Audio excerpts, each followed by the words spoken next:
शिक्षाको स्थिति सबैले भोगेकै छ। शिक्षा जस्तो छ र यो शिक्षाले जे बनाएको छ, यो शिक्षाले जस्ता जन्तु जन्माएको छ, जस्तो किसिमको हामीहरूको आज विद्यार्थीको जीवन बर्बाद गर्दैछ, अध्यापकको जीवन बर्बाद गर्दैछ र जनताको समाजको समस्त जीवन बर्बाद गर्दैछ, राष्ट्रका जीवनमाथि कुठाराघात गर्दैछ।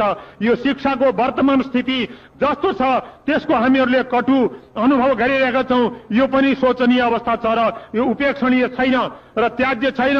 यसलाई हेलाका दृष्टिले हेर्नुहुन्न। यो शिक्षाको अवस्था आज हेरिएन भने मैले त अघि नै भनेको हो, यो शिक्षा लागू हुनुभन्दा पहिले नै यो शिक्षा अफाप हुन्छ।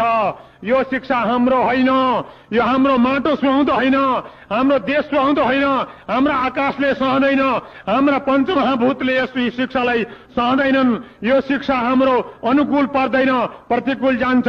यो सुल हुन्छ, भूल हुन्छ, भूलको सुधार गर्नुपर्छ।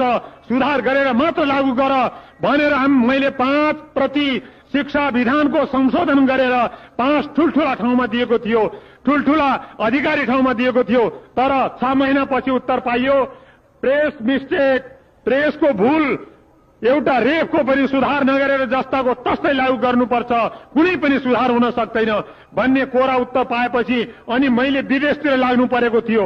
यो शिक्षाले भूल गर्छ, सुल गर्छ र बिगार्छ देशलाई। देशमा अशान्ति ल्याउँछ, अराजकता ल्याउँछ, अव्यवस्था ल्याउँछ र यसले नराम्रो व्यवस्था ल्याउँछ।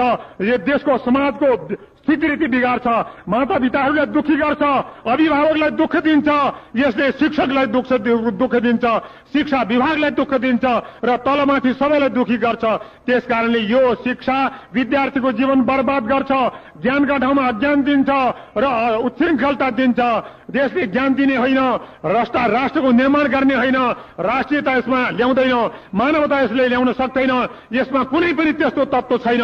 त्यसकारणले यो अफाप हुन्छ भनेको नमान्दा आजको यो 9 गते आयो, 10 गते आयो, 20 गते आयो, यस्ता गते आउँछन्, फेरि पनि आउनेछन्, जानेछन्। यसले यही गति गरेको छ। यो शिक्षाको वर्तमान स्थिति छ।